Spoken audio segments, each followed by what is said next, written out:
And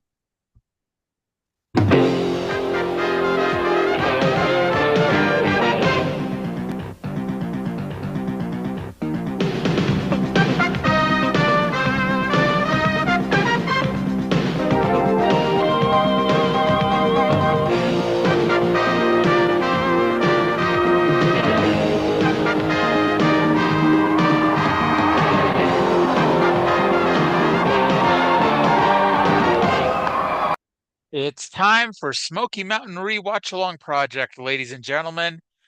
This is podcasting the way it used to be and the way you like it. This show is a production of the Something Else Podcasting Network, and it is episode number 106 of Smoky Mountain Wrestling from February 5th, 1994, taped January 10th, 1994, at the Chilhowie High School in Chilhowie, Virginia. My name is Arya, and joining me, as always, is the John Redcorn to my Peggy Hill. It's Trae. Trae, how the hell you doing today? Oh, what a reference. I made the exact same reference to my wife earlier today. R.I.P. Yeah. John Redcorn's voice actor. Jonathan Joss is the gentleman's Uh, name. Um, Apparently, he got shot um, in what I don't know if it's officially been declared a hate crime yet, but when you read about it, it's hard to not think that it's going to be charged as a hate crime. Because apparently, the people who were alleged to have committed this crime had been threatening Jonathan and his husband for, weeks, if not months, and the police basically didn't do anything about it. Um, and uh, yep, and I didn't apparently they know any also of burnt, this. yeah, Yeah. apparently they also burned down his house. Oh, well. Like, I saw this kind of right when the news started breaking early, like this morning, because I think it happened like yesterday evening. And yeah, um, I don't think any of that information was known when I last looked at it. and apparently he was born, he or not born, I don't know where he was born, but he was living in San Antonio. Um, Yeah, yeah. I pointed that out to my wife. All the King of the Hill voice actors seem to live in Texas because the guy that voiced Dale, he lived in either like Austin or Dallas, I think. and I know they're The bringing it back. Um, I don't know if John Redcorn was going to be on the new show or not. he was they dropped actually it wasn't a trailer, but it might have been better than a trailer. They dropped the opening sequence on online this week. Actually, I, s- like yeah, was just looking at it mhm. yesterday actually. I saw people talk about it, but I didn't watch it. How does it look? Looks incredible, and and it's funny because my wife was telling me that she watched a video of somebody going through it like frame by frame, and like I also everybody knows how the King of the Hill intro works, right? So you had to like Mhm. I had to watch it at half speed to get everything, and yeah, and one of the things you see it kind of covers the years, over the years, and I think it's like 8 years or whatever. But at one point you see Nancy getting in the car with John Redcorn and leaving, and you're like, huh, well that's a character backslide. But it's also like apparently the Hills moved away for a while and like Mm. moved to Saudi Arabia or something. What? Uh, what? Yeah, with like Hank being in the fuel industry. He was in the propane industry. Well, I get that's fuel, but you can transition into bigger things. I don't know. Hank was pretty into propane and propane accessories. Well, maybe he finally figured out that Buck Strickland was a piece of shit and wasn't so enamored with it. Listen, I think he always kind of knew Buck Strickland was a piece of shit. Just, it's like, It's funny. loyalty. Do you remember the episode where Buck and Bobby go to Hot Springs, Arkansas. I haven't watched any of the episodes in a while, so I'm blanking on that one. It's the one where the my daddy's having a heart attack. My daddy's having a heart attack. That one. But Okay. it was always funny to us because like okay in the show it's a dog track actually in Hot Springs it's horse tracks which is pretty fun to go to. I wouldn't want that's my wife's hometown. So but it's funny because you see in the fucking episode that it's all like liquor stores and pawn shops, and if you drive through Hot Springs it looks exactly like that. hmm Um, let's see here. So maybe I was incorrect about the setting the house on fire thing because I haven't seen anybody else post it. I saw a post about it on Facebook, but I haven't seen anybody else mention it. So, but yeah, it's really fucked up. And I guess because I mean he was also Ken Hotate on Parks and Rec, another fantastic show. And Nick Offerman Yeah. has been talking about how the cast has been texting today. And yeah, I Nick Offer. Mhm. You know, you just I felt dumb because it's like you said a hate crime, and I'm th my in my brain I'm like a hate crime against Native Americans, and then it took like I just wrapped my brain just wrapped back around now that you said his husband. Was it the LGBT or the Native American that was the basis of the hate? It could have been either, you know. Maybe it's both. Uh, Maybe somebody just has a yeah, very particular disdain for gay indigenous people. yeah. So yeah, our best wishes to the family and loved ones of Jonathan Joss. Um, Yeah. you know, and it's funny, it took me a lot longer than it should have to realize that Ken Hotate was John Redcorn. I'm like, yeah, I mean, it's not even like he disguised his voice or anything. It was like, that's John Redcorn, just in physical form. I don't know that I knew until today, or I don't know that I knew before and forgot. Okay. Um, so the other big news, and I mean, this is wrestling news. Uh, I don't want to say WWE releases, WWE allowing the contracts to expire.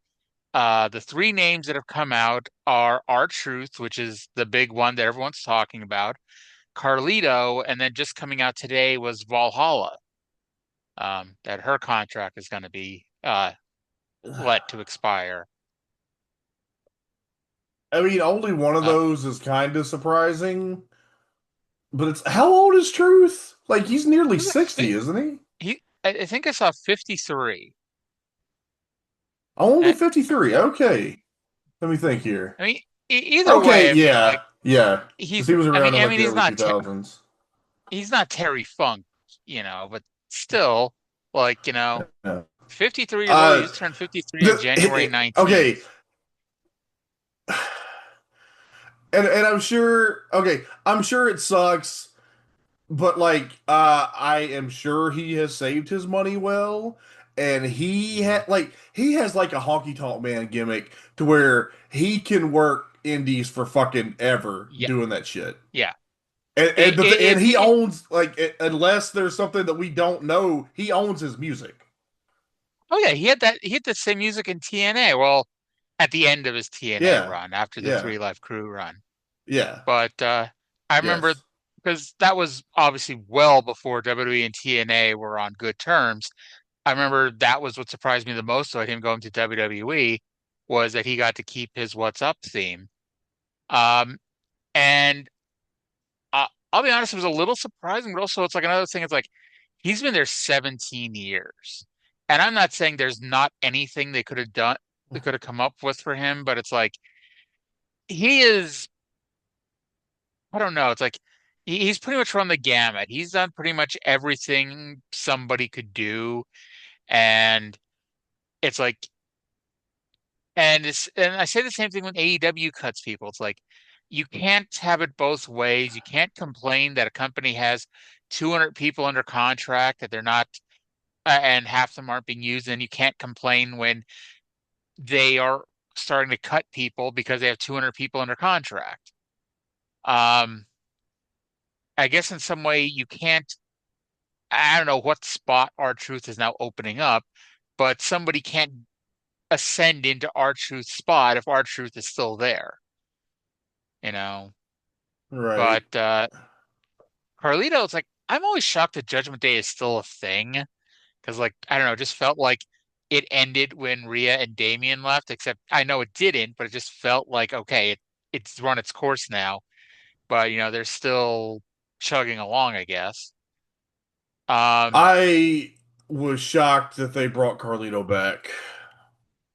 so was I. Like he did that one off in the Royal Rumble a few years ago, and that was cute. But like, I don't think anyone was expecting him back as a full time or whatever full time is these days, roster member.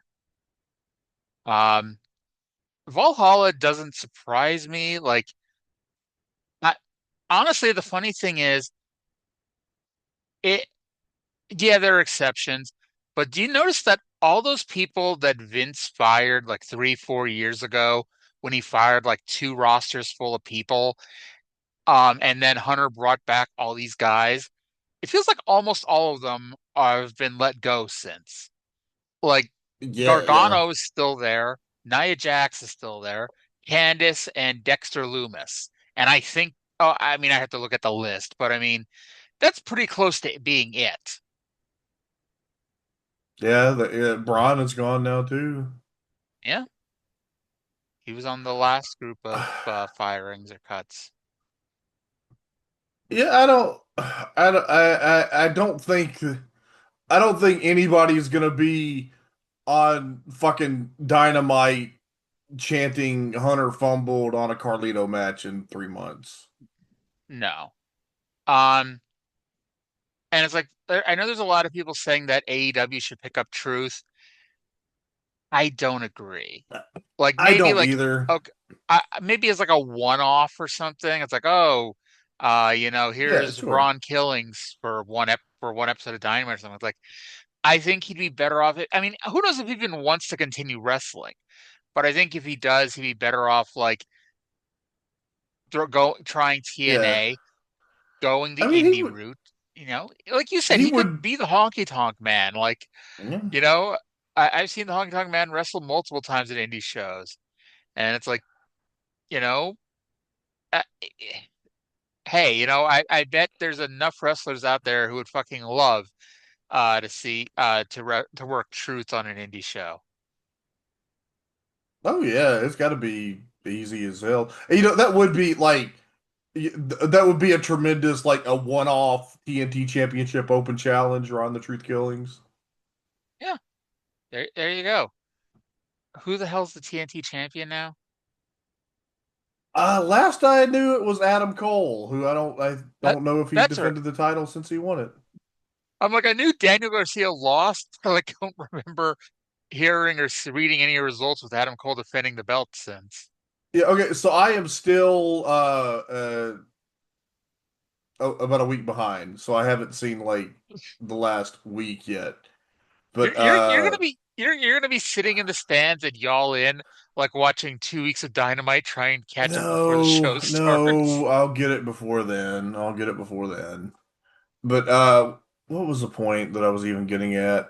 Oh yeah, he's To just like been Adam doing Cole. commentary on fucking Collision, and then he's gonna be, or he was in the six-man tag at the pay-per-view, and then I don't know. I'll be honest, I didn't even know he was in a six-man tag on the pay-per-view. Um, but yeah. So all right. So let's dive in here and see when the other notes I had that I want to talk about pop up throughout today's show.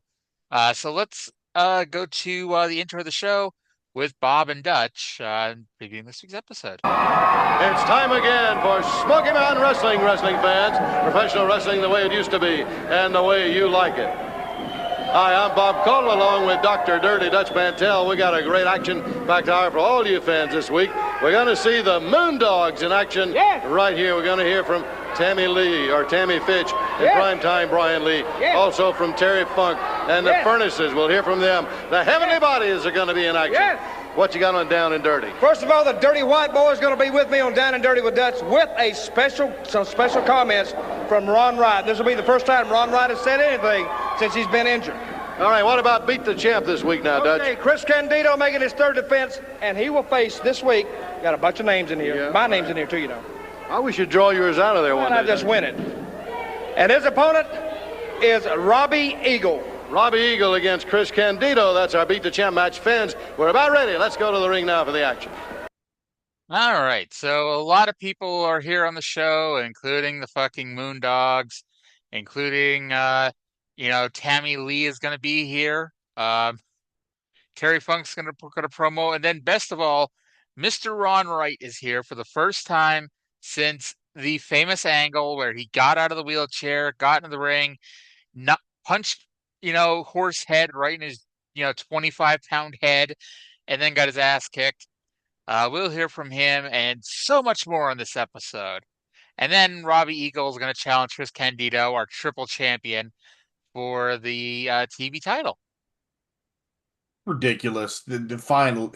He's been doing so good, and now we're going to give him these ham and eggers. God, he's going to beat Robbie Eagle in 30 seconds. Fucking geek.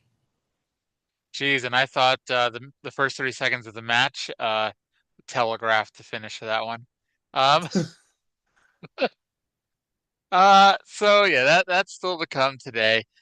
So we get our first match: Jason West and Jeff Victory versus the Moondogs. But as soon as I heard the whistle, I wrote West and Victory win when the Moondogs are disqualified for kicking too much ass. I wrote that the match went around 45 seconds. Apparently, I was wrong. And I'm more curious, even if the real time is 15 seconds, what the hell takes Mark Curtis so long to disqualify them? I don't know, because the Moondogs attacked the guys with weapons and the bell rang, and then they hit them with weapons some more and the bell rang again, and the time between those two bell rings was 15 seconds. And unless Brian Hildebrand left journals for me to find, I cannot come up with anything more proper than that this match lasted 15 seconds. I think there needs to be an investigation into Mark Curtis, because there is no reason why he should be starting the match. Why is he ringing the bell to start the match when two members of the match are beating up the other two members with plunder? And this is not a no disqualification match. They're not allowed to just attack people with plunder for the halibut, But so Mark Curtis, I think you need to be under investigation, pal. I don't know who the. By the way, notice how we just don't have a commissioner anymore. It's not even like Bob left and Jim Cornette got fired, and we brought in somebody else to be an impartial commissioner. No, we just don't have a commissioner. So if that ever gets straightened out, maybe we know who needs to be investigated. Corruption on the board of directors, and it's not just Cornette's friend from up north. Let's and even Connell noted that the Moondogs never win a match because they always get disqualified. Why are you still getting booked if you never win? It's ridiculous. And why aren't all these other teams moving up to tag team rankings? I know the Moondogs. Why didn't whoever and whatever the fuck ever get a title match when they beat the Bruise Brothers when they were tag team champions? Who knows? These rankings are so convoluted here in Smoky Mountain Wrestling. How was Kevin Sullivan 0-100? How are the Bruise Brothers 0-100 and getting title matches? How are the Moondogs 0-100 and getting matches on the biggest card in Knoxville history? It's gotta be because Sandy is secretly getting all the cards from his idiot brother George. That can't be right, because Paul Jones isn't booked in the main event. Was he still healthy in '94? I don't know. But is Paul. Actually, I don't think Paul Jones is still alive, so I can't say let's go ask Paul Jones. He was he was wrestling old in the 80s. Yeah. So I can't believe we talked about this fucking match for as long as we have, because like as I've noted a long time ago, I'm so fucking sick of the Moondogs. Let's play this fucking. Oh, Place what? hold on. Okay, so Trae's gone to mute. Okay, am I While Trae's alive? Sorry. Yes, I I'm think you are. dying. Oh, I'm dying. All right, well, Trae's dying. Let's go to a promo with the Harrises.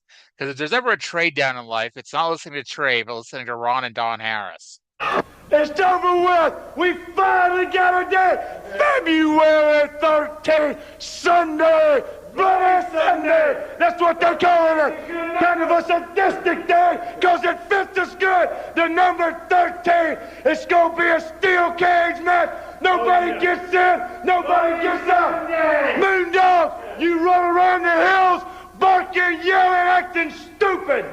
I don't know if you've ever been caged up. We've been caged up. Ain't no way. You run, you hit something. You run, you hit something. Ain't nowhere to go. Steel cage. We gonna get it on. Bloody Sunday. We're coming. Knoxville. Come out and see it, cause it's gonna be nasty. Trae, are you alive yet? After listening to that promo, I wish I wasn't. I have to say, there's something about Ron Harris screaming about how stupid the whatchamacallit, how stupid the Moondogs are, while at the same time talking about how they just found out about this cage match when they've been cutting promos about this fucking cage match now for a month. I think they cut all those promos at once, maybe before they knew about the. Obviously. I'd also blame Don for not knowing the name of the goddamn show, but nobody knows the name of the goddamn show. And I think like it's too bad we're waiting until this late.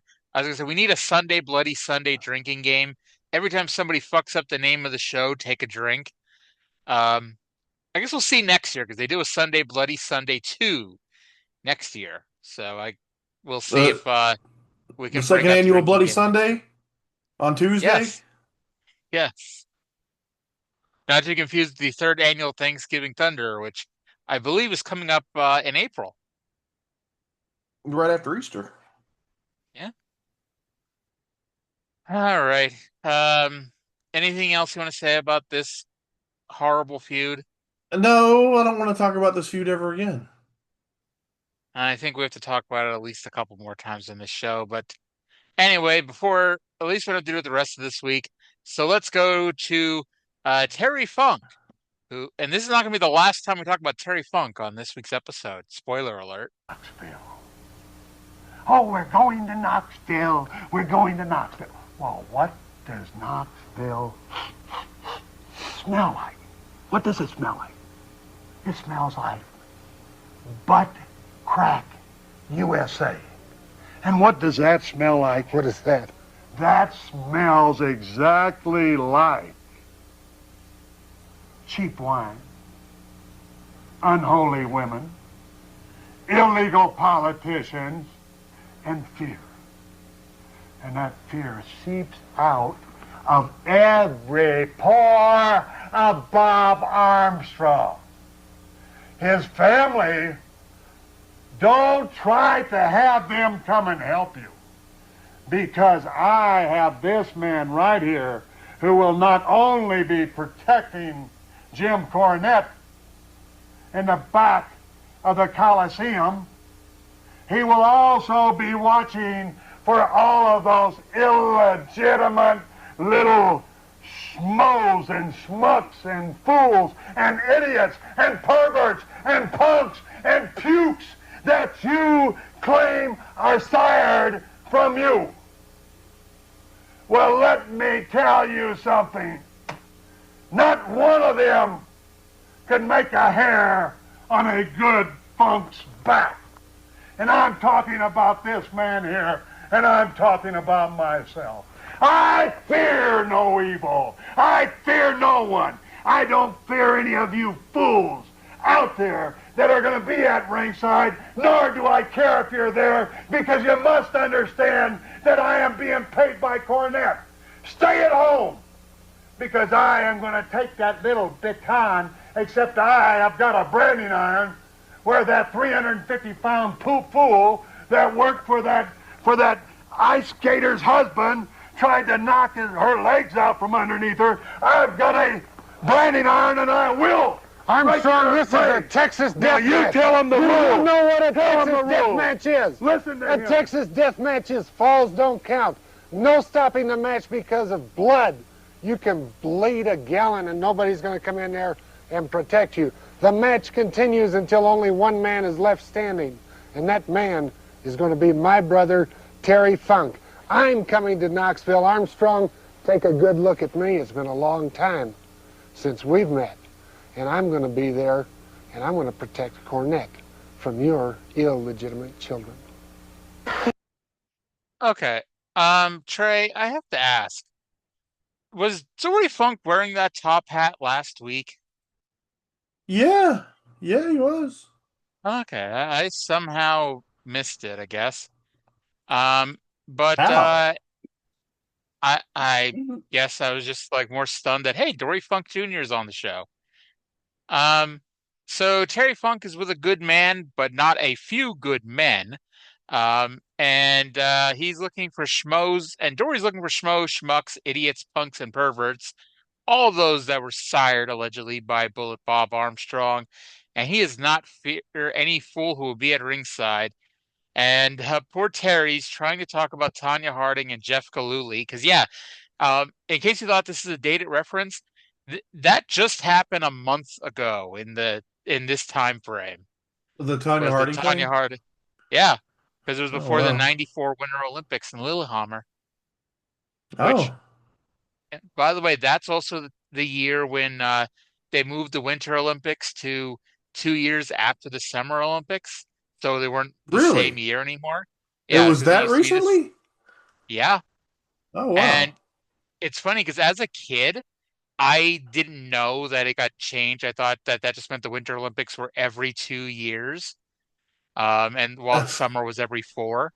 And let's just say I was disappointed come 1996. Are you a big fan of winter sports? I honestly and it's funny because I only watch it during the Winter Olympics. I love watching curling. Really? Yeah, not the sport, not what Lacey does with her hair. That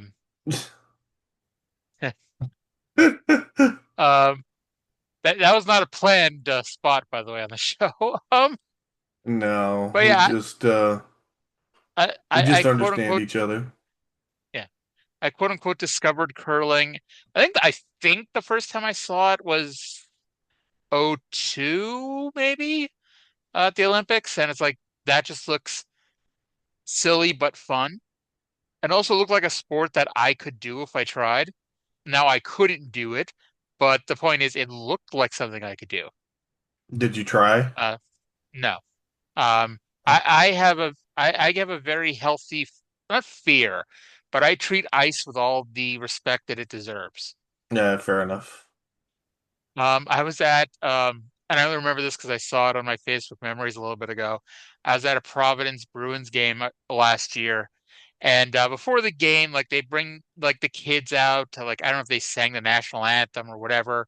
They had a red carpet rolled out, and they were marching out kids, and this one kid, I guess it was several things of red carpet instead of one long red carpet, and this one girl tripped and fell on the edge of the carpet, and I could not stop laughing. And immediately I was thinking about Davey Boy Smith with the Shockmaster. And I'm like, she fell on her arse.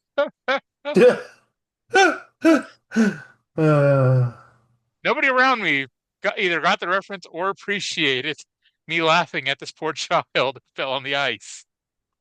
Oh, I just saw a Facebook memories on mine from about a year ago that At 2 o'clock in the morning. I was laughing. My wife came into my room to check on me because she thought I was sobbing, but I was in fact laughing at a TikTok compilation video of children in a mirror maze running into the walls.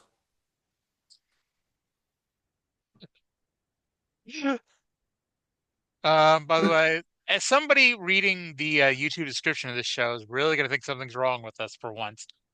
Laughing at children injuring themselves. Well, no, not injuring, hurting.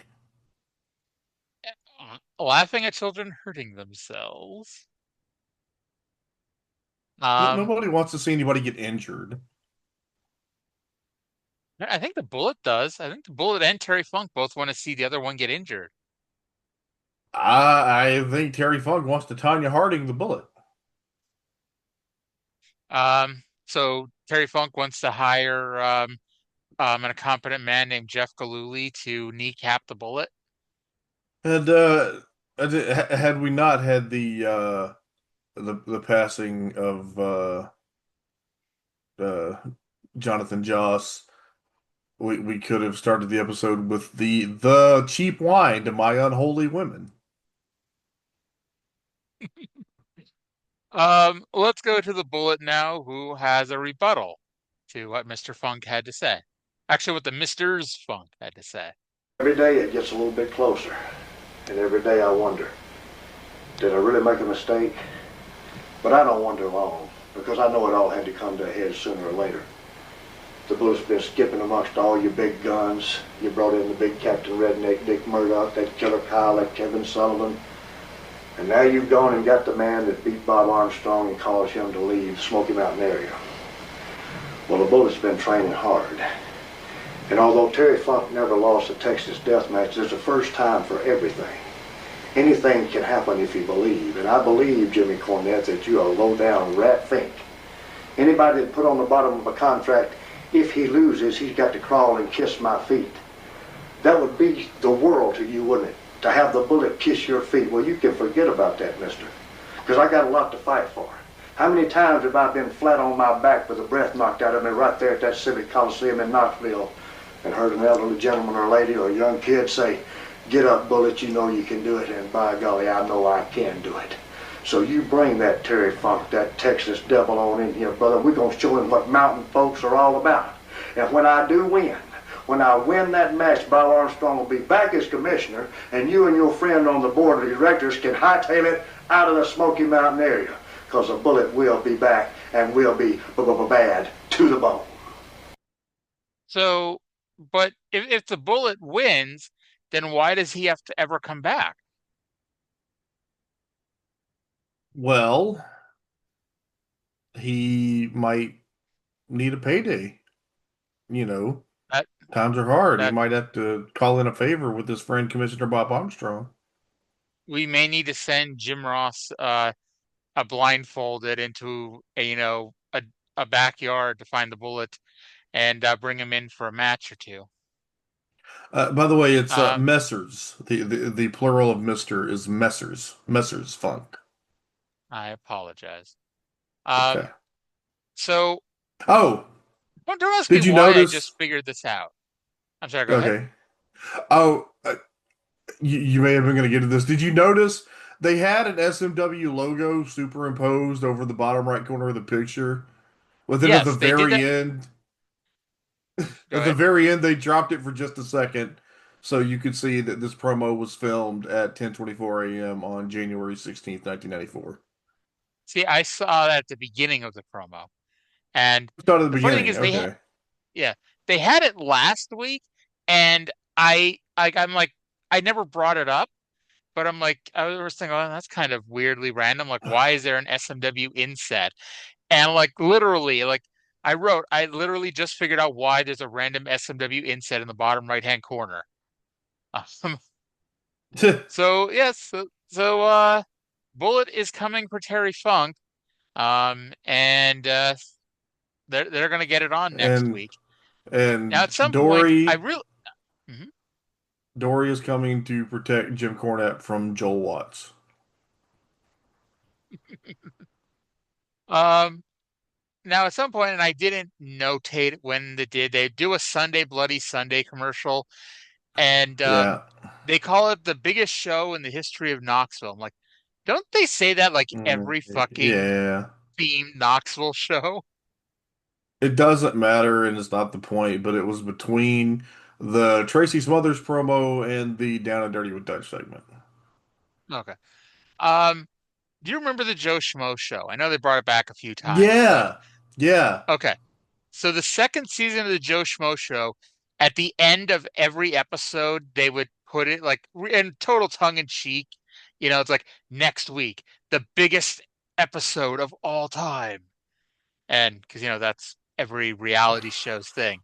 That's now Tremendous. the Knoxville thing. Every show is the biggest show in Knoxville wrestling history. I mean, yeah. Well, they just keep Yeah. getting bigger, Arya. I I guess that is true because if you have the biggest show ever and you beat that, this does now become the biggest show in Knoxville wrestling history. Yeah, Um, that's true. so we go to the ring for Bobby Blaze versus Brian Keys. Both are getting the jobber entrance this week, and it's on purpose. Unlike those other times we had the jobber entrance where it's like, we're obviously cutting for time. This time they're both already in the ring and being announced. So it's like that was on purpose. And before I get into who Brian Keys is, for those curious, we're going to play a quick promo here with Daryl Van Horn.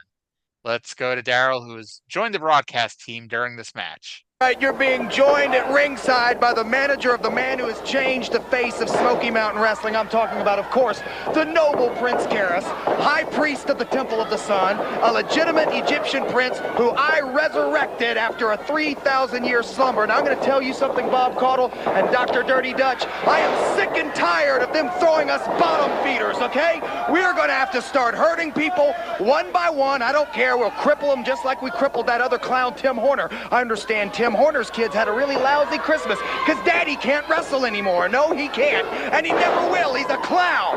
And Bobby Blaze, we just about took him out. If he gets in our way again, he's going to go down just like Tim Horner. I really don't care who you throw at us, but we want big names, we want big money, and I don't care who it is. We're going to take people out week after week after week until those idiots in the front office of Smoky Mountain Wrestling, the commissioners, and everybody else involved realizes that we mean business. Prince Karras is going to hurt somebody very, very badly if you do not give us what we want. I seriously am like surprised that Prince Karras is still here. And I know he's here until April, but it's just so weird that he's still here. Like, how long? Like, you got to question, like, like how long did he have to keep booking Prince Karras to make the Money Man happy? Till the money man saw how much it sucked, I guess. This Um, this match, the match was background noise for the Daryl Van Horn promo. The way it wasn't the part you played, but later on or was it in the thing? Never mind. I'm gonna say something, be wrong, and be stupid again. so Brian Keys is better known as Brian Logan. He's here for the next year and is um this isn't the best comparison, but he's kind of the Jack Victory for the next year. Basically, if we need a masked jobber at any point in the next year, it's Brian Keys. Um, and then he ends up having a run in OVW as Damien, as one of the members of the Disciples of Sin. I don't know if he Oh, was actually under WWE developmental deal, but he was at least in OVW at that time. well, how about that? I didn't know Uh, that. Yep. And Bobby Blaze used a rolling capo kick and won with a Northern Light suplex, which, as they were keen to mention, he probably could not do that to Prince Karras. Probably.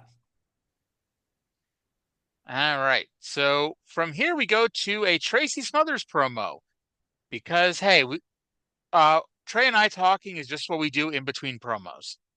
Let's go to that now. All right, fans, with us right now, the wild-eyed Southern boy, Tracy's mother, Tracy, a guy been causing you all kind of problems, no doubt about it. That's Chris Candido. I'll tell you what, Mr. Cottle, of all the guys that I have wrestled at Smoky Mountain or all over the world, this guy, Crybaby Chris Candido, he makes me the hottest of any of them. I'm going to tell you this. He calls me the TV title. That made me so hot, you just don't know. He calls me the Smoky Mountain Heavyweight title by dropping me on my head. Then he comes out and calls me Vino something from somewhere up there in Pennsylvania.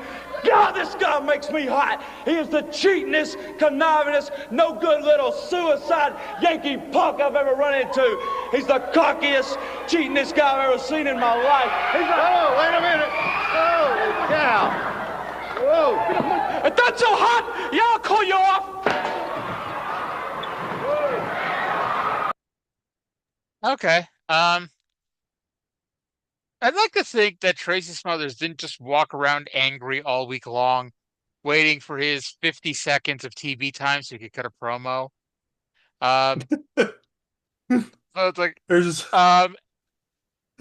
and then I don't mean to insinuate that pro wrestling may not be on the up and up, but so Tracy is cutting this promo about how hot he is. He's hot about Chris Candido costing him the title. He's hot about him not winning the heavyweight title. He's hot about him claiming his Vito Marinara from Schuylkill Haven, PA. And Chris Candido just happened to have like a 5-gallon bucket full of water to run out and throw on Tracy Smothers. I mean, he was almost literally asking for it and talking to. Look, if somebody went on TV and started talking about how horny I made them, I would throw some water on them too. I did not think about that way to look at it here, but you have a point, I guess. Wait, there's an episode of American Dad, like one of the fairly early ones, where there's something or other that like they're mad but they can't deal with it for a week. So Stan goes, "Everyone stay at this emotional level," and then there's like a montage of him going through the next week, staying that level of angry. So I know we had our time to talk about well, not really Parks and Rec, but we brought up Parks and Rec earlier when talking about Jonathan Joss. I was gonna give a shout out to Nick Offerman, who some douchebag posted on Twitter a modified GIF of Ron Swanson throwing a pride flag into a dumpster in that episode where he threw the monitor into the dumpster. And Nick Offerman responded, "Ron was best man at a gay wedding, you dumb fuck." Hashtag happy pride. Nick Offerman rules. Yes, he does. I want Nick Offerman to be my dad. Oh, Lord. The only version of Tom Sawyer that I ever read was the Audible one that's narrated by Nick Offerman. I did not realize that existed. Yeah, it does. Yeah, it does. All right. So yeah, Chris Candido threw a 5-gallon bucket of water on Tracy Smothers, and I had to laugh that Bob Caudle, I don't want to say wrestling's fake, but Bob Caudle knew what was coming and he ran for the hills. So he did not get a drop of water on him. It actually made me think about I was just watching SummerSlam 93, and you know the story about Doink and Bruce Hart, right? No. Okay, so SummerSlam 93, it was supposed to be Bret Hart versus Jerry Lawler, but wouldn't you know it, Jerry Lawler injured his knee in a car crash earlier that day. A little old lady ran into him while he was coming into Detroit to get ready to beat up Bret Hart at SummerSlam. However, he didn't want to let his fans down, so he brought in his court jester Doink to wrestle for him. Now, this was still heel Doink, and he comes walking to the ring with 2 buckets. And it's also important to note that Bruce and Owen Hart are like in the crowd. They're sitting in the front row. And, Owen gets word of what was going to happen earlier in the day. And he tells Doink, because what happens is Doink comes down with 2 buckets. One he throws on the crowd as a bucket of confetti. And you can tell where this one's going. And Owen gets word what's going to happen, and he goes up to Doink earlier in the show, or before the show started, and said, if you get one drop of water on me, I will rib you unmercilessly. And if you watch it, and apparently Bruce thought it was going to be confetti because you could see him chuckling, like, oh, hey, look at me, I'm going to take part in, the story here. I'm going to have some fun.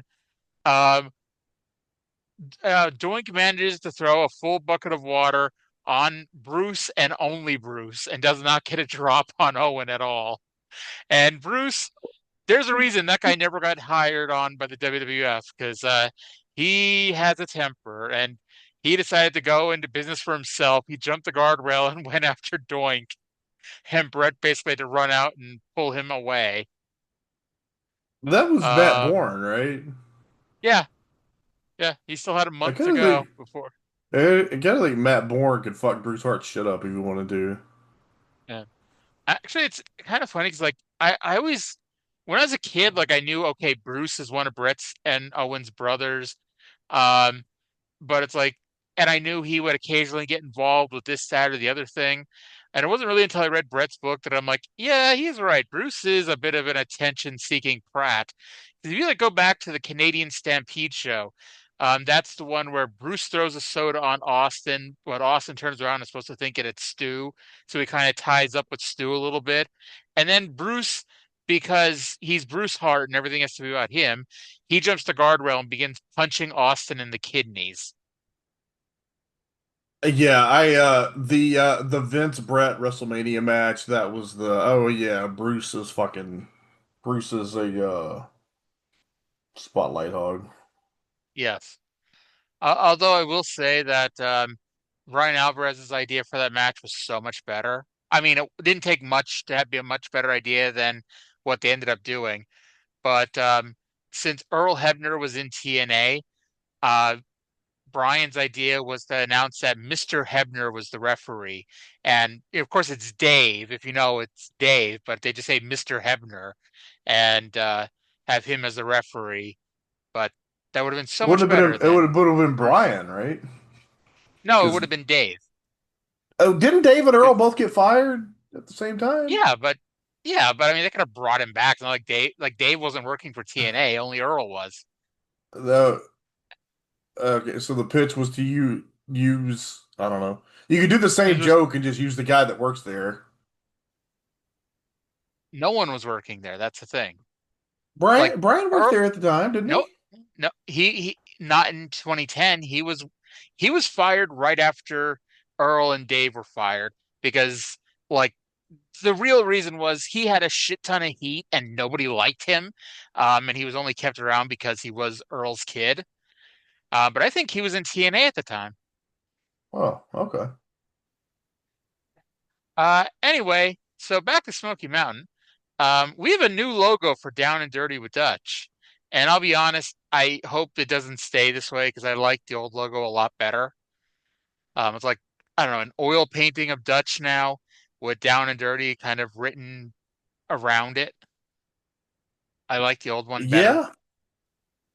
Yeah. I don't know. Wait till we get the new Smoky Mountain theme song next year. We'll really be like, I like the old one better. Oh no. Yeah, they the funny thing is, like, and I don't remember this for a fact because I haven't really watched those old episodes or the old episodes. I haven't really watched like the last year too much, but it's like not only do they get the new theme song, but they don't change the commercial about bringing, Smoky Mountain to your town and for a portion of the receipts. So they're still showing footage from a TV taping from early 1992 in the 1995 Smoky Mountain shows. With the original song? Yeah. Wow. Oh, Lord. Anyway, so before Down and Dirty with Dutch, we got a replay of last week's Dirty White Boy Killer Kyle main event. And it ended with Horsehead getting hung over the top rope.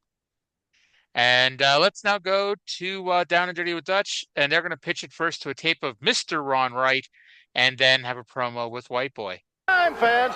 Okay, you heard it. My special guest today, the Dirty White Boy, the Dirty White Girl, and interrupting you, but you've got a tape that I want everybody to see of the legendary, the master of the chain matches, Mr. Ron Wright. So if you would, roll that tape.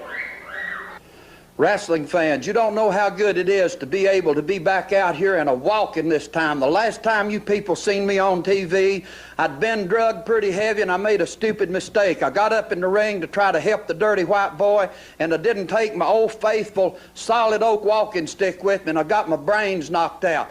Let me tell you something, Prime Time. You're messing with Ron Wright now. Now I've had my surgery, I've had the hip implant, and I'm back walking as mean as ever.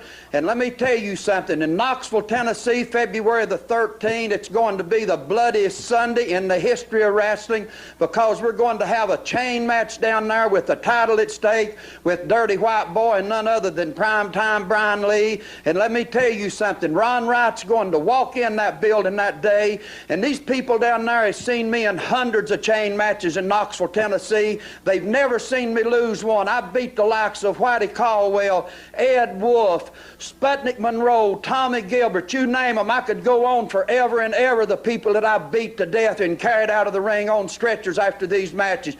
Let me tell you something. You've seen Dirty White Boy in some of these matches before. I've had him in the last 2 months in training that you people won't believe. And when he gets done with Dirty White Boy and Miss Fitch, bitch, if I have to, I'll wrap this walking cane around both of them's head, and I'll see to it that they're carried out of the matches. Knoxville, Tennessee, February the 13th. Okay, fans, as you can see, it's crunch time here in Smoky Mountain Wrestling, and White Boy, I'm going to send this right to you. It's either put up or shut up, because it's Bloody Sunday, February the 13th in Knoxville. I'm looking real forward to it. You know, Prime Time, you've done a lot of things to the White Boy. You've screwed me out of $20,000. You put Ron Wright in the hospital. You've busted my head open on a number of different occasions. And you put your hands on the dirty white girl. Now all that's coming to a screeching halt. February the 13th, chain match at the Knoxville Coliseum. And what that is, big guy, a 12-foot chain. It's strapped to my wrist and strapped to your wrist. The only way you can win this chain match, you've got to touch all 4 corners. And if you do that successfully, then you walk out the Smoky Mountain Heavyweight Champion. But Prime Time, I just don't think that you've got it in you. You understand what I'm saying, tough guy? Because there's no way on the face of God's green earth I'm going to lose with Ron Wright in my corner. Okay, one more question, and I know that you're very determined to regain the Smoky Mountain Heavyweight title. You promised a couple of weeks ago, and you even raised your right hand to God, and you said, I promise the fans that I will walk out of the ring February the 13th as the Smoky Mountain Heavyweight Champion. I'm going to ask you one more time, do you still stand by that original statement?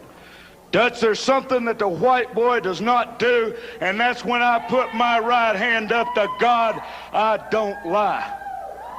February the 13th, Knoxville, Tennessee, the Civic Coliseum, the Dirty White Boy will walk out the Smoky Mountain Heavyweight Champion. Okay, fans, there you heard it from the White Boy. Strong words. Let's see if we can back it up. Don't go away. We'll be right back. Okay. Maybe it's at least partially because he went after Mr. Ron Wright. Dirty White Boy, I don't think is a very good baby face. And I get like, I think it's like it's taking too much from his character to be a baby face here. Like his whole personality, his whole character screams heel, and then you're sitting here like, okay, now we have to cheer for him. And it's like, it helps that, you have a truly deplorable person like Tammy Fitch and, Primetime Brian Lee, giant at her bidding on the other side. But it's like, he doesn't cut a great promo. He's not Horner. He's not stumbling over his words, but it's like, if you listen to what he's saying, it's not very good. But his delivery is pretty decent, and he could tell he's trying. This is the go home promo. This is the I promise I'm going to win the title, and you've heard this before. However, I am looking you in the eyes without telling you wrestling is fake. I am telling you that at Sunday Bloody Sunday, I am going over for the title. And I don't know. I didn't think it was a very strong promo. Hey, look, I was convinced he's going to win that title. Yeah. I mean, it's the South. I don't care what you think about religion. You do not, a babyface does not put his right hand to God promising he's going to win if he's going to lose. A babyface cannot guarantee to win and lose. Yes.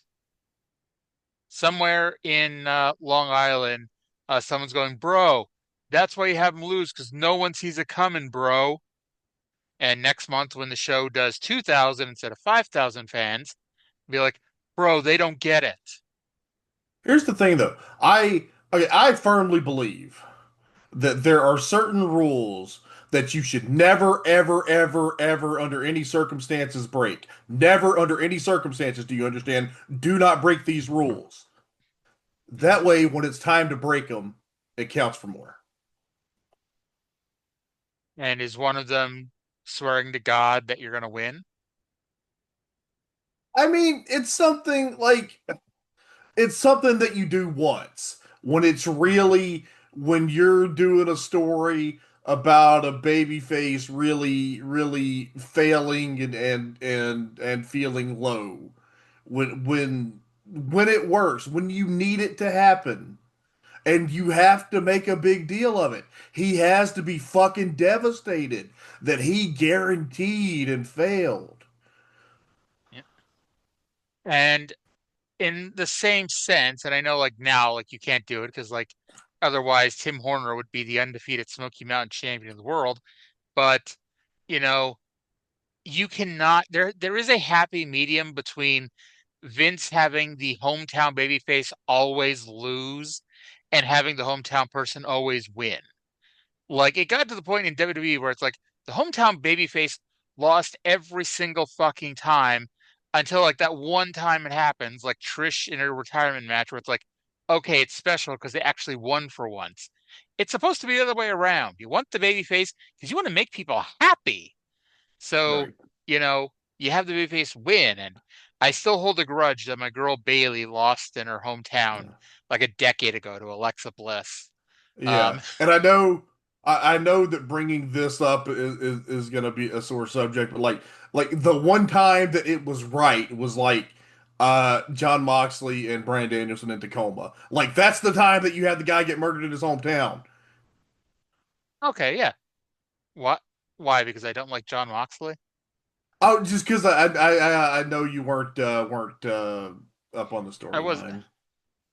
I wasn't I'm obviously not enamored with it now, but it's like I and I guess it's like okay, Danielson wanted out, and if you're gonna do it, it might as well be then. But it's like to me, it's like it was too quick after he won the title in the first place, and two, it's like it was too quick into the storyline.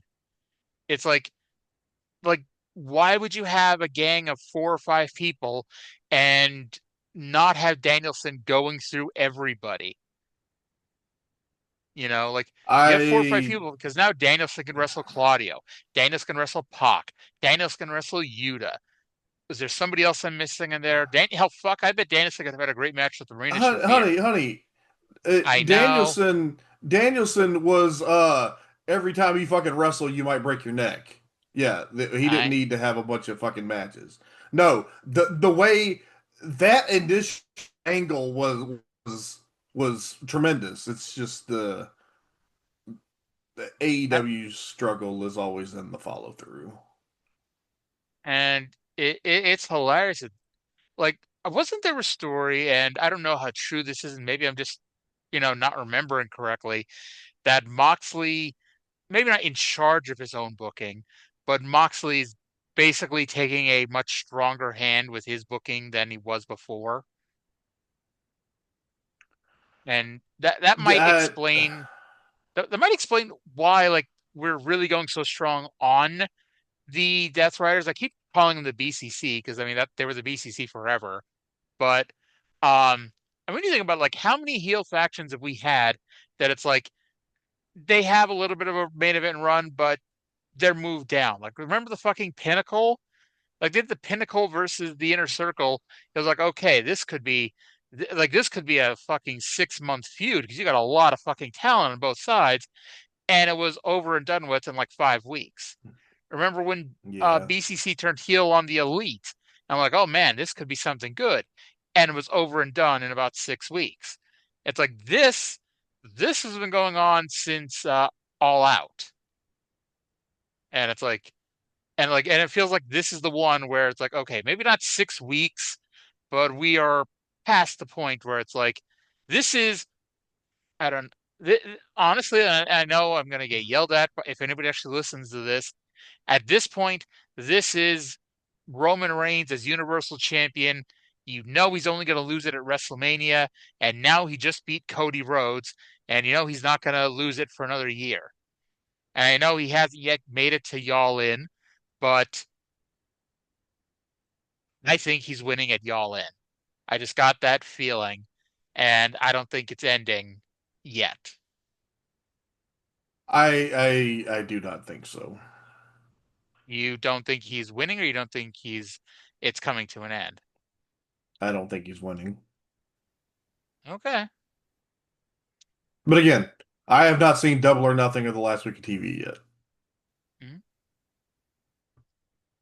All right. So from here, we're gonna go to how the hell did I not talk about Mr. Wright? Mr. Ron Wright is standing up. Standing Yes, he up. is. Yes. He seems Um, so vibrant. He seems so full of vigor, so happy. hey, hey, he had his hip surgery. Um, and he said that February 13th will be the bloodiest Sunday in the history of wrestling. And then he popped me when he called Tammy Miss Fitch bitch. Yeah, it's tremendous. Um, I gotta say, I've been watching a lot of cussing on TV lately. I was watching the end of Inside the NBA the other day when it was the last game on the Turner station, and they were cussing up a storm on that show. It's The funny. lead into Collision. I was I've told you about my favorite show, Ghosts, and I Hmm. just watched they did a German version, so I just Oh, watched it, and what was I in the middle of talking about?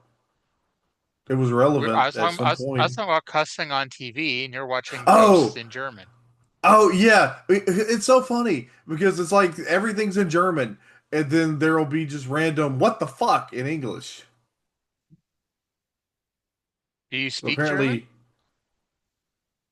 no. I took it in I took 2 semesters in college, and I learned some, but it's all gone now. Yeah, I took 2 years in high school, and yeah, it's gone, long gone. Not that I ever knew a whole lot anyway. But I somehow remember more from Spanish, which I took uh, a mandatory 1/4 of in 8th grade. We had to take a quarter of German, or not a quarter of German, a quarter of French and a quarter of Spanish in 8th grade. Um, I really need to work on my Spanish because I live in fucking yeah, Houston. I mean, at this point, for all of the whiny, bitchy people complaining about, oh, we're in America, speak English, like motherfucker, shut the fuck up. Just Look, it's I've not that I don't say it's not that hard to learn a language, but I'm saying like try to like it's not impossible to try to meet somebody both ways.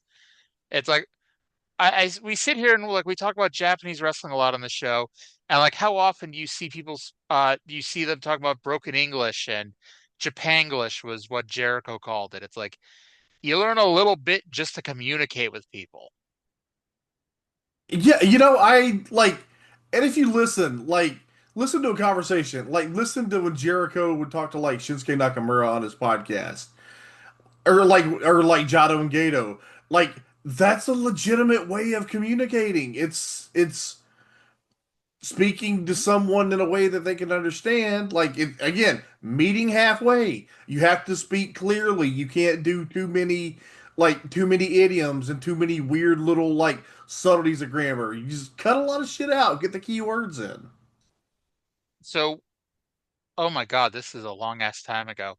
Probably 15, 20 years ago at this point, I was in between jobs and just needing to make some money. And so I worked a season um, working for Amazon over the Christmas season in one of their factories. And one day I was on a line with, it was me and a bunch of people who only spoke Spanish. And I mean, you know how well this went for me. You know, if I ever had the reputation of being the quiet person before, I was a quiet person in this one until I heard somebody say the magic words that I understood. Hey, Hora Ace, what time is it? And if there's one thing I can still tell you to this day in Spanish, it's the time in Spanish. And sure, I had to pull out my fingers to remember what the actual numbers were, but I said it was, in this case, son la nueve y diez. And you would have thought I had the cure for cancer. They were so impressed that the little white girl knew just enough Spanish to tell them what time it was in Spanish. And it's like white people are such assholes about people trying to speak English and struggling with it. Latinos are so like cool and supportive of you trying to speak Spanish. Yeah, yeah. And I mean, and I am not trying to say that they're similar or that they're the same, but around here it's more Portuguese. We have a lot of Portuguese people around here. However, from speaking to people who speak a little bit of Spanish, it's like they're similar enough that if you can speak Spanish, you can have something of a conversation with somebody in Portuguese, you know, because they're similar enough. And it's like, and yeah, it's like every so often I pull up Duolingo and, you know, I take a few lessons. I learn about Juan and eating the manzanas. And then I give up at some point because I laugh about Duolingo threatening you when you don't log on every day. Yeah, I get frustrated because my Spanish is too advanced to start where you start, but then like I Well, don't know exactly what to do with but that. but they give you a test, or at least they used to, where it's like, well, how much Spanish do you know, and kind of put you into whatever that spot is. I wonder if I can redo the test. And it's possible you may have to Okay. like open up a new account, but uh, anyway, once again, horribly off topic here. But Chris Candido versus Robbie Eagle for the Beat the Champ TV title. Candido attacked before the bell and hit a middle rope leg drop and a suplex, and both times picked up Eagle at the 2 count. Come on. If Trae didn't I telegraph the finish at the beginning of this review, we've just telegraphed the finish of this match. don't know what you're talking Um, about. yeah, I know. Candido used the tope suicida, and then I can't believe I'm going to say Chris Candido didn't do something well.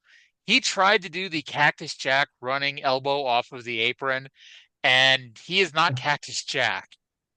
Um, so then the finish saw him go for the suicide plex, and he knew something was up too because even for a number of reasons, but not the least of which was Robbie Eagle was inside the ropes. And it's like if you're gonna do a superplex, like they got to be on the outside of the ropes. Um, but Rob Yeah. Eagle's sitting on the inside of the ropes as Candido was getting ready for it, and somehow Mark Curtis, who again is it really needs to be under investigation at this point, does not see Tracy Smothers run to ringside, reach into the ring, and trip Chris Candido so he falls backwards. Robbie Eagle did not dive off the middle rope.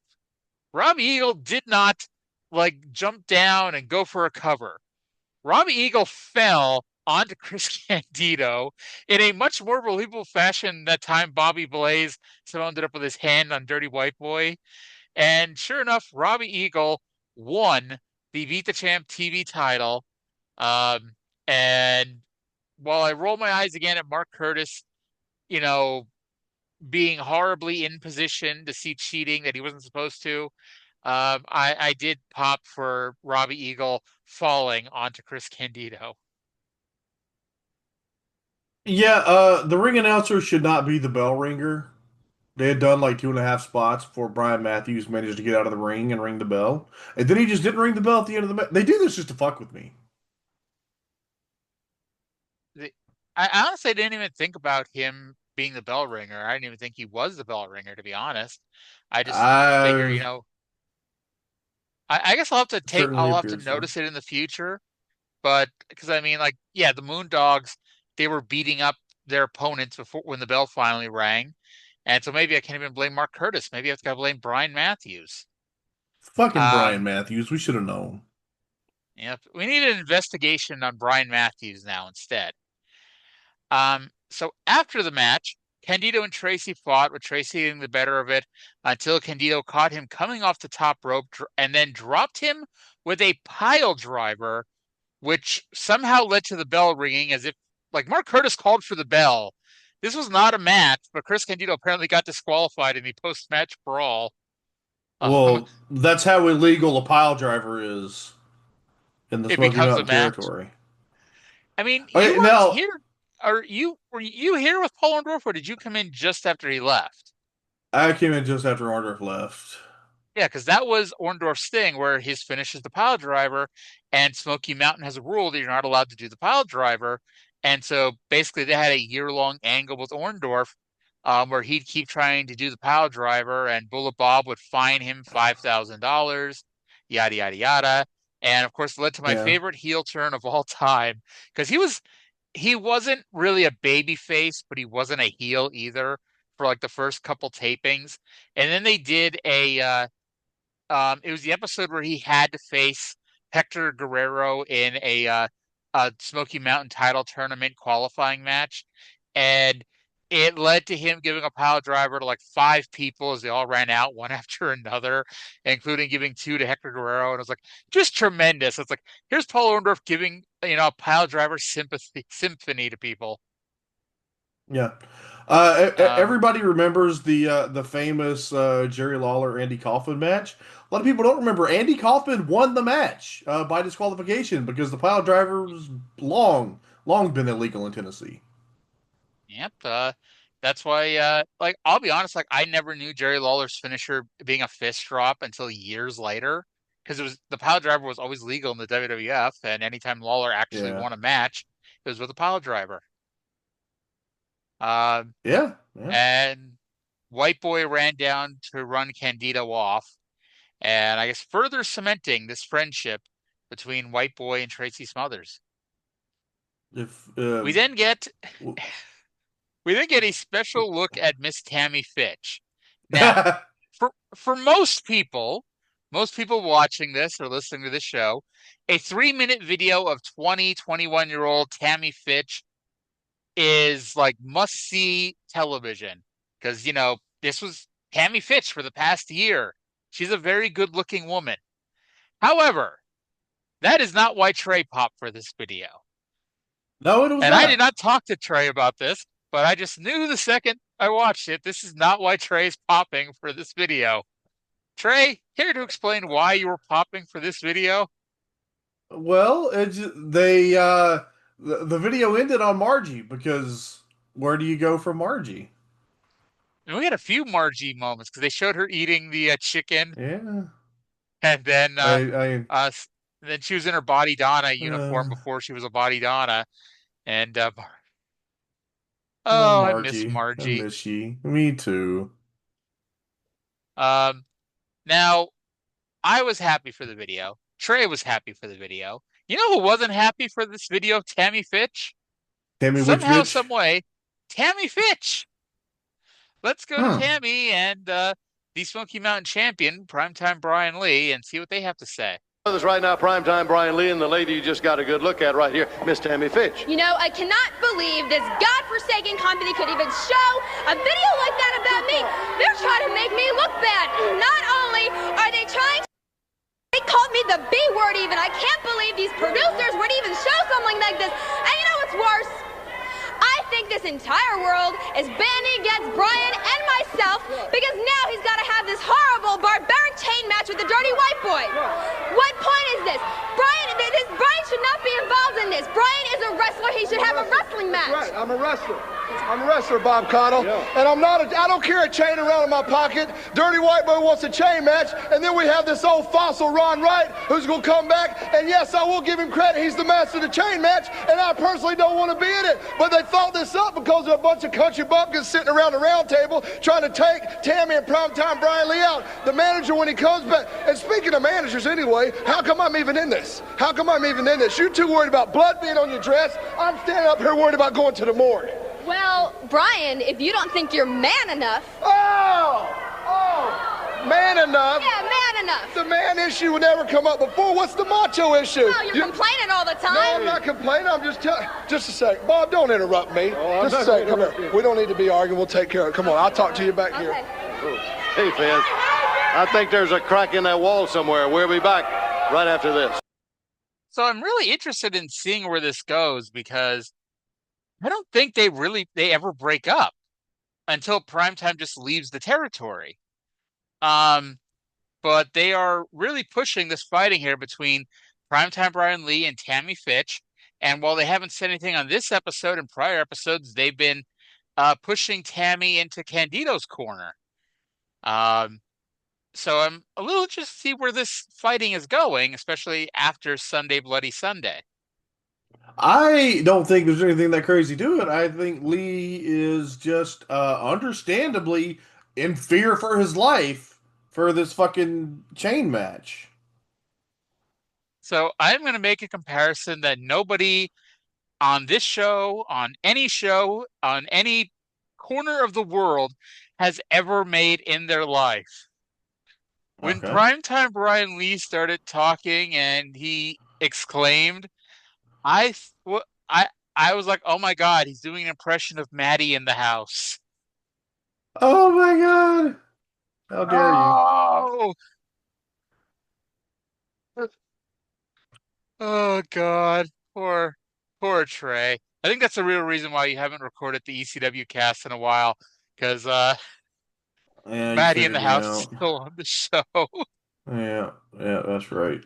Can't do it. That explains why I'm still like 2 weeks behind you, because like it seems like I only ever watch a show when you say you watched it. So I'm like, man, I gotta catch up with Trae at some point, and I'm still like 2 weeks behind. I'll get there. I'm so fucking tired. It happens. So Tammy was not happy about the production of the music video, and to be honest, I'm not even 100% sure why. It's not like it painted her in a bad light or anything. It's like, here's video of Tammy Fitch looking hot. Well, I mean, it just kind of it showed the less savory maybe aspects of her personality. I guess sometimes you don't know them until they're shoved in your face like that. I mean, she like, to her, she's taking after Hillary Clinton, and it's possible that Hillary does not realize how a lot of people view her, and so it's possible that Tammy does not realize how people view her. I really think that Hillary Clinton does not understand how a lot of people view her. Yep. So before we get to this next promo, I will say that I don't know if your version of the show had the same issues, but I was having fucking issues. They did. Yeah. Okay. Tracking. Okay. Yeah. Well, that plus in the middle of this promo, because we're about to go to a promo with the Furnaces, it suddenly cuts to the Jim Cornette promo. So we're going to go to a Furnaces promo. It's going to go right to the Jim Cornette promo. And I was having problems well before this, because during the Terry Funk promo, the version that I torrented, it freezes 8 minutes into the show. So in the middle of Terry Funk talking, it just freezes on him and it never resets at the end till the end of the show. So I had to pull this up on YouTube, which wasn't a great version, but at least I got the whole damn thing. But let's go to the Furnaces, who are weirdly enough wearing suit jackets, followed by Mr. Jim Cornette, who's getting ready for the main event of this week's episode of Smoky Mountain Wrestling. connect dots, they better be ready when they come in there, because they took something away from me and my brother that we'll never get a chance to get back, and that's our first match together as a professional for me, and he's been in the business a long time, gentlemen, and he's bringing it your way. I'm going to be right there with him. That's right, Mike Cornette, you better tell him that the Furnace Brothers aren't going to allow themselves to be humiliated again in Knoxville, Tennessee at the Coliseum, a half a mile from Neyland Stadium. It ain't going to go down, boys. It's not going down like that. There's no way, as long as my brother and I have a breath left in our lungs, that we're going to allow you to beat us. You put a lump on his head, well, it's time to put lumps on your head. It ain't going to go, and there's no way an Alabama jersey are going on these bodies. So February 13th, boys, come on down to the ring, but send something like a piece of paper, like an injunction, is going to keep Ricky Morton from you. Oh, first of all, let's take one topic at a time. I just want to say one thing about the Furnace Brothers. We are going to be to the Furnaces in Knoxville just like Penn State was the University of Tennessee, and the Furnaces are going to wish they were in a state pen when we get finished with them. Now, like I said, I have the injunction against the Rock and Roll Express. If either one of them lay a finger on me, touch me, harm me in any way during an interview, while we're conducting a Down and Dirty with Dutch, or anything other than a match between the Heavenly Bodies and the Rock and Roll Express, then they are suspended. So I don't have to worry about coming out here and having them attack us. I don't have to worry about coming out here fear for my safety, because they're suspended and they'll never get their revenge if they touch me any time other than a match between the Rock and Roll and the Bodies. And what do you think about the Rock and Roll Express, Doc? Well, first of all, Jim, we have a sign on our dressing room that says no visitors allowed. So you see, when Ricky Morton's father had to use our dressing room as a restroom, he was the one who started it, and it's his fault that he got Drano thrown in his eyes, or whatever it was. It was his fault that I had to knock him down. He assaulted you first, and Ricky Morton, if you can't accept the fact that he broke the law first, then I'm here to tell you, we'll do it again if we got to. That's exactly right. And now, I understand we got a match here on TV today. We got to do everything. We got to talk. We got to wrestle. We got to run the show, call the shots. We got to do everything because we're the only ones that know what's going on. So who we got? Where's your format? Hold on here. Yeah, right there. Who we got? Another team today. Yeah, right here. Who is it? Oh, there it is. Yeah. Dave Meltzer and Wade Keller. Okay. Meltzer and Keller. Nobody's ever heard of them. Come on down. You're the next guys to fall at the hands of the Heavenly Bodies. Come on. Our pleasure. All right. All right. You heard that right, in case you're suddenly scratching your head. But before we get to a tremendous tag team main event, if I do say so myself, we go back to the Furnaces, who, I guess, to show that weeks have passed since their last promo, and this is not taped 30 seconds after the promo they cut last week or the week before that or the week before that. They're now wearing suit jackets. But they're wearing suit jackets over the same clothes they wore last week and the week before that and the week before that. I'm like, okay, well, we're trying to look spiffy, I guess. I did have to laugh. And I was thinking about this during the show, and I was just waiting for the Furnaces to cut their promo. So I didn't watch this show until about 2 hours before we pressed record. And, to tell everyone the shoot behind the scenes stuff, I told Trae at approximately 6 o'clock that I was starting to watch the show. At approximately 6:03, I texted Trae saying, "Can I quit watching the show?" And he said, "Oh, is it during have you gotten the Furnaces promo?" And I said, "No, the Moondogs match." Now, at this point, I thought, okay, the Furnaces promo is going to be after the first match or in the first 10 minutes or whatever. Basically where the Terry Funk promo was. Trae apparently thought I watched 40 minutes of Smoky Mountain Wrestling in 3 minutes. Well, I was just trying to think of what would have made you wanted to quit. Well, the Moondogs, of course. I forgot. And then the Furnaces promo, it's okay, maybe it's just I have such a low bar for them, and especially Mike. I didn't think it was awful because I'm just so used to Mike Furnace promos at this point. So like I said, the video is a little wonky, and we go to Jim Cornette cutting a promo, reiterating that the Rock and Rolls can't touch him. Dr. Tom, hey, we have new news on the Paul Morton situation. Apparently, on the Heavenly Bodies dressing room is a sign that says no visitors allowed. So Oh. I don't know how well this assault would hold up in a courtroom, but I would say Paul Morton definitely overstepped his boundaries. No, wait. Like, Eh, hmm? okay. Was he already blind before the stuff was thrown in his eyes? I don't think so. Oh, well. So I think that was the point that now Okay. he's like Gibson's mother. Actually, no, If Gibson's if mother if is he's deaf. been, yeah. Wouldn't both of his parents? Would both of them deaf? I don't I don't know, know. to be honest. That's not I even knew the I thought it important was part. that was just his Maybe, mom, but maybe. yeah, I I guess I won't have to get the Federation involved if the man had been violently assaulted because of signage that wasn't accessible, I'd have to raise a complaint.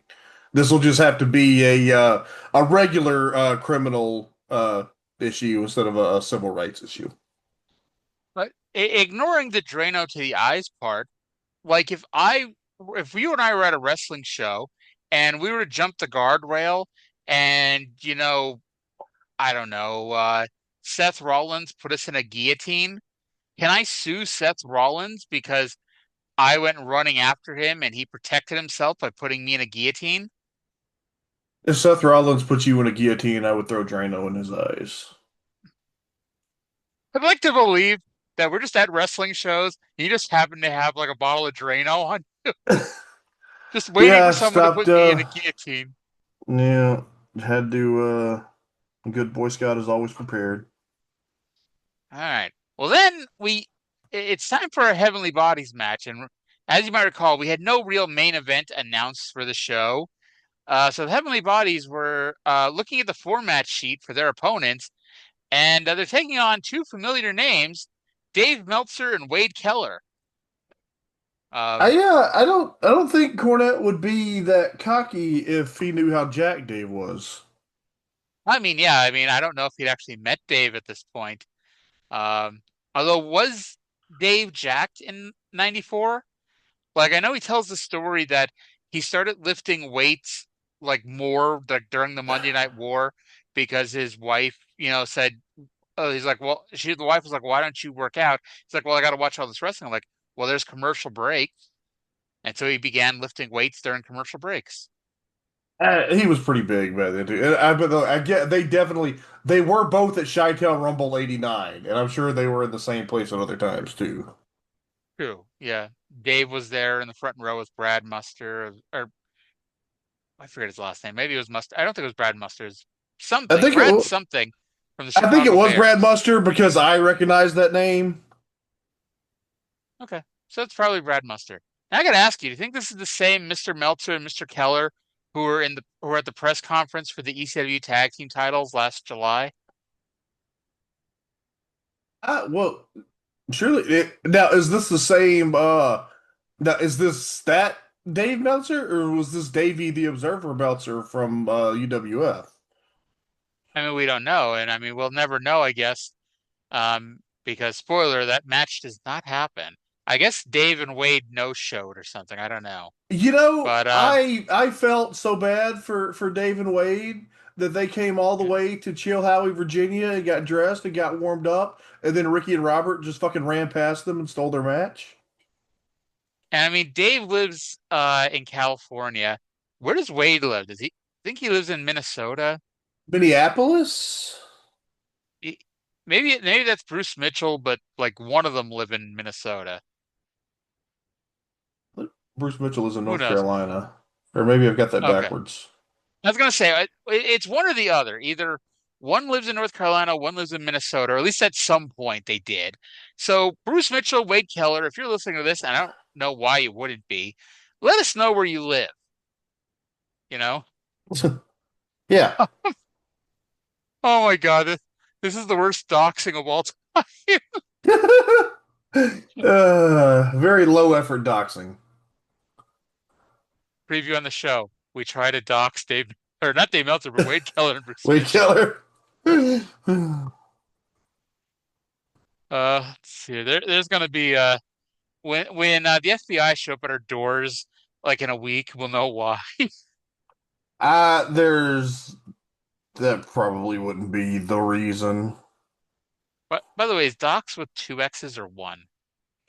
I believe in the context that you're asking, I don't know. I never see docs in like the present tense. It's always doxed or doxing, and that's with a double X. But I don't know if you just the verb to dox would be with it may be with one X. Okay, so according to Google Dictionary, dox, D-O-X, search for and publish private or identifying information about a particular individual on the internet, typically with malicious intent. Using in a sentence, hackers and online vigilantes routinely dox both public and private figures. Just to help us with the definition here, Trae and I are not have no malicious intent here. Yeah.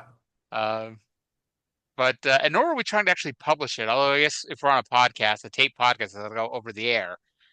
Maybe we need to I mean, treat this like. Does that really count as publishing what we do with this? I mean, it escapes. Do you ever watch? I don't know. I don't even know how I got down this rabbit hole, but I've been watching a lot of body camera videos on YouTube lately, the last month or so. And it's like some of them are just like, okay, you really needed to post this. Like you're having to sound edit every other word because it's like talking about stuff that if it's said you can't monetize it. And it's like it's not even like, oh, we're showing the police and what they're saying. Like, no, you're reading a script and bleeping, you know, a couple words in every sentence because you can't monetize if you have those words in it. So maybe that's Yeah. what we need to do. Like, go back in and I'll beep every time I said docs. Um, but so by the way, and I have to wonder because this isn't like the normal like we talk about Ricky and Robert blow by Dave and Wade and jump into the ring for the match. This isn't like the like you would see normally where it's like if this were to happen, they'd never mention the jobbers ever again. They bring up Dave and Wade like a dozen times during this match. And I gotta wonder like Dutch what the was average what was that? Dutch was having fun with Yeah. this. And yeah, I Yeah. was also wondering how many people in Chill Holly, Virginia know who Dave Meltzer and Wade Keller are. Not even Chill Howie. I'll even go as far as say the entire Smoky Mountain viewing audience. Like outside of the Yeah. people who tape trade and like, you know, things like Brian Last living in New Jersey and getting tapes and stuff like that. I mean, like the people in the actual regular Smoky Mountain viewing audience, how many of them knew who Dave Meltzer and Wade Keller were? 3. If that. Um, so the Rock and Rolls hit the ring, and somehow that made this a sanctioned match. So they get around the legal right that they can't hit Jim Cornette when it's not a sanctioned match. If I were Jim Cornette, I think it's time to go back to the lawyer, go back to the courts, because how does this meet the definition of a sanctioned match? Who sanctioned this match? He is having the Rock and Roll Express steal matches from other people to wrestle his tag teams in multiple decades here. It's funny how these two shows, the Mid-South shows and Smoky Mountain shows, are remarkably similar, and they're 10 years apart from each other. And not even 10 years to the day. It's 10 years and 3 months. Yeah. So I had to laugh. Morton kept trying to go after Jim Cornette, but couldn't get him for one reason or the other. And Robert Gibson did not seem to care. Like, why was Robert Gibson standing on the apron waiting for a tag patiently when he could have just jumped down, ran around, and punched Jim Cornette in the face? Well, it's not. It wasn't Robert's dad. True. Remember that Royal Rumble where Heath Slater came out and like Baron Corbin had just been eliminated, so he beat up Heath Slater in the aisle. And then like every person who came out for like the next 10 minutes would all beat up Heath Slater. I don't remember that, but that's funny. Okay. Well, that's what could have happened here with Jim Cornette, where just like, okay, anytime the Heavenly Bodies were double teaming, you know, Ricky Morton, Robert Gibson could run around the ring and hit Jim Cornette. Yeah. I would have popped even if nobody else would. So they get the heat on. Is this right? Ricky Morton? Okay, that's different. That doesn't sound I will right. say Dutch has a point. He points out the Heavenly Bodies did not have time to prepare for this match, while the Rock and Roll Express, this was not a shoot, brother. They knew ahead of time that they were going to do this to the Heavenly Bodies. So they had all day to prepare, while the Heavenly Bodies were not prepared for this match. And Gibson gets the hot tag. We get our four-way. Cornette hits the ring, but Morton grabs the racket and rackets the Heavenly Bodies for the disqualification. And then, of course, as soon as the bell rang, I don't know why Jim Cornette ran, because as soon as the bell rang, he couldn't be touched. But Cornette ran for the hills, and the Rock and Roll Express stood tall as the show faded to black with a promise of what appears to be next week just being a preview episode for SBS. Okay, if Ricky Morton, what was I gonna say? I don't know. It must not have been very good. No. So Ricky Morton did something, but Ricky Morton and Robert Gibson stood tall here at the end of this TV taping. This was the fourth. I'll be honest, I was impressed that the little hot for this show because this was the fourth taping here in Chilhowie, or the fourth episode taped in Chilhowie. Oh, I remember what I was gonna That's say now. So if Ricky and Robert are the Rock and Roll Express, what would Dave and Wade be? I don't know. The Observe and Torch Express, Torch and the Dirt Observe. Sheet Express. I don't know. And their finish could be observe this. Yeah. Oh Lord. And so we're 106 down, 94 to go. And so that not a memorable episode of Smoky Mountain. We have certainly seen better, but I would say that was a good, solid show, and at least we got the fucking Moondogs thing out of the way in the first 6 minutes on the show. So, that didn't drag down the show anyway. This was an enjoyable enough show, I thought. Yes. So then, what else we like to do? We like to tell you what else happened this week in the world of wrestling. Because as always, I can tell you February 5th, 1994, until I'm blue in the face, but this gives you some idea of what else is happening in the world of wrestling. Now, there is a subset of fans that knows what I'm going to say here as the first story. That is February 5th, 1994, better known to ECW fans as the night the line was crossed. And I would normally I'd ask Trae to cover his ears and not listen to what I'm going to say because I'm going to spoil something. But I think Trae knows about this one already, folks. We had a 60-minute draw in a three-way match between Terry Funk, Sabu, and Shane Douglas for the ECW heavyweight title. They went a full 60 minutes. Depending on who you ask, the match was rated somewhere between 3.5 stars and 5 stars. And famously, when the match ended, the bell rang, the crowd stood up and gave it a standing ovation.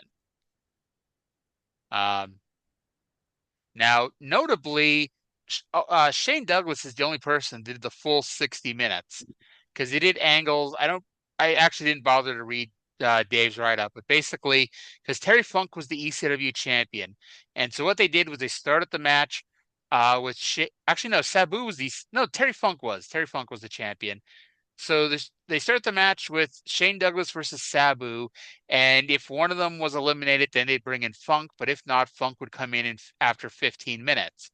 Well, as they got to the 15-minute mark, Shane Douglas somehow injured Sabu, and Sabu was taken to the back as Funk entered for the next 15 minutes, and then Sabu came in at the 30-minute mark, and they went the last 30 minutes as the three of them. And then also the famous post-match promo at the hotel where Shane Douglas claimed that he smashed Terry Funk's knee into obligatory, and Terry Funk threw the belt in Shane's face when Shane demanded to be handed it to him. Obligatory? Yes. Terry Funk, I smashed your leg into obligatory. Mm. Now, Trae, in 2025, we've heard a lot about TV ratings. And we've heard a lot from people who don't give a fuck. We've heard a lot of people who do give a fuck. And we've heard people who mock AEW when the lead in for the show does better than AEW. Well, because things always happen some other place at some other time in wrestling history, the January 17th, 1994 episode of Monday Night Raw did a very impressive 3.5 rating. The problem with that is that it lost its lead-in, as Murder, She Wrote did a 4.5 rating that night. Hey, Murder, She Wrote was a popular show. Yes, it was. My grandmother used to watch that all the time. And I'm still convinced that Jessica Fletcher is the only person still alive in that town. Because that was not a big town, and somebody died every week. Well, yeah, she killed them all. Yeah, the most dangerous person you could be is somebody visiting a town and knew who Jessica Fletcher was. You would undoubtedly either die or be accused of murder within 20 minutes. Yeah. And then Smoky Mountain jobber Dave Meltzer had some notes in the WCW section that I'm going to read verbatim. A 6'5" newcomer named Tara Rison, who I believe is a Killer Kowalski student from New England, debuted in a dark match and looked good enough that he was given a debut match on television for the February 26th show. I can't imagine that guy ever becoming anything.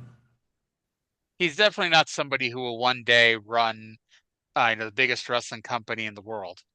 No fucking way. Unless he makes the right friends. Yes. And thankfully for him, I forget who he said, but I think Sean said in his book that somebody in WCW told him to go be friends with Sean Nash and Hall. And he said, like, go befriend those three. And hey, they needed somebody to carry their bags because PJ Polacco wasn't cutting it.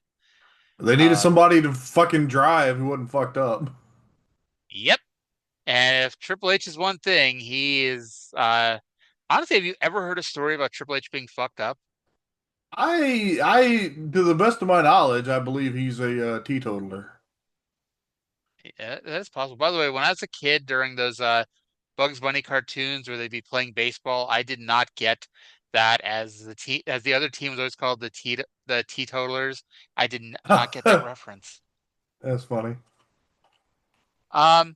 So a few of the things I noticed I want to talk about. So I went to see the Karate Kid over the weekend, the new version that they just came out with. Oh, how was that?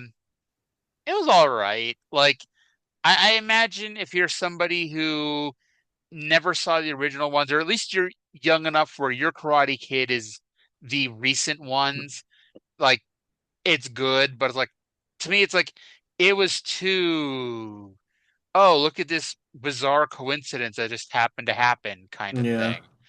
I'm sorry, go ahead. The original trilogy, but particularly the original Karate Kid, is a classic. Now, speaking of the originals with an asterisk, do you remember the Hilary Swank version of the Karate Kid? Yes. Wait, for some reason, my older sister had that on VHS. I remember because we were subscribed to HBO and Cinemax for the longest time as kids, so it's like that was on a lot. And I sometimes think I'm the only person who remembers that movie, but apparently not. But yeah, that was Hilary Swank's first movie. Really? Needless to say, she got better as an actress. Yeah. No, I never saw the one with Will Smith's kid. Yeah, I didn't either. It's pretty much Friday was our date night, and we wanted to go see a movie. And Jay has a very finite list of movies that are types of movies that he'll watch, so there weren't too many options. And Karate Kid won. Okay. I'll say this: I thought it was better than Lilo and Stitch, but like I'm not even like a lot of people hated on Lilo and Stitch. maybe because I didn't watch the show when it was on the air, except for the Kim Possible crossover, I didn't hate Lilo and Stitch. I thought it was a perfectly acceptable kids movie. I think the last time that I went to the movie theater was Deadpool and Wolverine. I hated that movie. I Yeah, because you're I weird. hated. It's like I hate it because I knew I was going to, so I don't even know why I went to it because I don't I like don't either. Deadpool. I don't like, you know, having it thrown in my face that the movie is fake. It's like the same reason like when I watch wrestling, I get frustrated when they tell you that it's fake. It's like I don't want to watch a movie and have the guy tell me this is fake. And because at one point I think he literally says the movie ends in 20 minutes or something like that. And it's like, thank you. I like this is I really Uh, it was frustrating. if you Uh don't like Deadpool, you're not gonna like a Deadpool movie typically. yeah. Yeah, it's like I watched the first Deadpool movie, didn't care for it, and Deadpool and Wolverine, I don't know. I wanted to believe that at least with the crossover, it wouldn't be, as annoying, and I was wrong. Um, by the way, and I don't know why I'm surprised by this because I mean it really has only been 4 months, but I'm kind of surprised Hiroki Goto is still the IWGP champion. Um, you know, I uh I I thought he might lose it to David Finlay. Uh Now that he did not lose it, I don't think he's gonna lose it to Shingo Takagi. Okay, this is just wild speculation on my part, but if it comes true, I'm a fucking genius. I think Konosuke Takeshita pins Hiroki Goto during the G1, and then we get Goto defending the title against Takeshita at Forbidden Door. Okay. Yeah, because Forbidden Door is the end of the month, but I think Yeah. didn't ZSJ say he wanted the Forbidden Door title match? Gives that SJ the fucking AEW title match. I thought he wanted the IWGP title match. Maybe He I'm wrong. may. I don't think. I don't know. He lost the title to Goto, and then they wrestled to a draw. I don't. They may do that, and they may not. I don't know. Either way, I guess we'll see. And then I posted this in the Corner Gas Reddit. I don't know if you saw it, so I'm gonna ask you here on the air. Who do you think would win a fight between Officer Karen Pelley and Kung Fu Johnny? Because while I Who's have no Kung idea who Fu? Kung Fu, that's the thing. I don't know who Kung Fu Johnny is, but there was the T-shirt that Brent had as a kid that fit Hank when they were older. That was a Uh, Kung Fu Johnny shirt. So Kung Fu Johnny, just by the name, would know Kung Fu. And we know from that one episode that Karen can Kung Fu. So who Kung Fu's better, you think? I would put my money on Karen Pelley. Now, someone did say it didn't matter if she could Kung Fu because she has a gun. But do we know that Kung Fu Johnny can't matrix his way around bullets? Look, the actress who plays Karen was on an episode of Ghosts. Nice. Tara Spencer Nairn. Yep. Cool, cool, cool. We started the show talking about King of the Hill, kind of, and we end the show talking about Corner Gas. Um, there's probably somebody out there who knows who Kung Fu Johnny is. That's like, dude, Kung Fu Johnny is a legend. And we're like, I got no idea who the hell he is. Up there with fuck. What was Lance's He's up, name on that show? he's up there with fuck. Well, Um, I honestly don't remember Lance's name. Wasn't it like Lance Thunder or something? Lance Action, Lance Victory, I don't remember. We'll remember it as soon as I press stop. Um, Lance Fury. Lance Fury. There we go. Um, poor Lance Fury and his gardening podcast. All right. So that's gonna pretty much do it here for this week's episode. Trae, you have anything else you want to say before we press the stop button? I don't guess. I guess that about covers it. Okay. Well, that's gonna do it for this week's show. No idea if we're gonna do a spot show tomorrow. Who knows? You'll be surprised. You'll be as surprised as we will be. But that's gonna do it for this week's show. Thank you all for listening. We'll talk to you again in 7 days. Bye.